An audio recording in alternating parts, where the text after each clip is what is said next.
Terzo giorno de Compacui in Aregno, abbiamo parlato di Agufrada na Sant'Antone Abade, ne parliamo subito in chiesa e in Agazazza con Jacques Andreani. RCFM e Compacui. La confraternita si chiama Sant'Antone Abate e Sant'Uste è stata creata nel 1993. Si era arrestata poco prima, nel 1950, quando è stata creata con curato squascioni che era fatto da Ionsan, eravamo 31.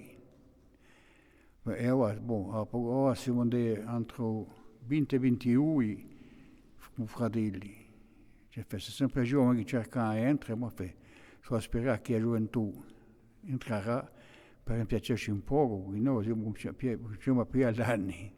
Sono tutti da Regno, e tutti i confratelli sono da Regno, tutti qui, due qua che sono zidelle, sono giovani, hanno 20-21 anni, sono tutti in chiesa della confreria, e a me consorte.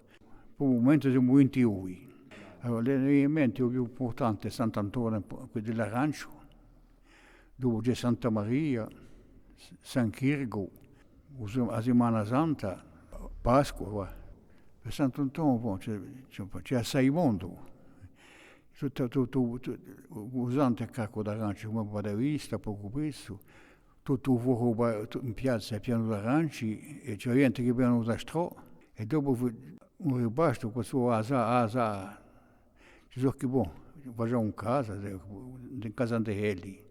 E c'è come per preparare c'è come con la settimana, mette usando in piazza, mette aranci dappertutto, c'è come con la settimana. Se si può cerca di aiutare la gente, quando c'è un morto, a fare così, cioè aiutare la gente, poi quando c'è un matrimonio, ci domandano per cantare e tutto.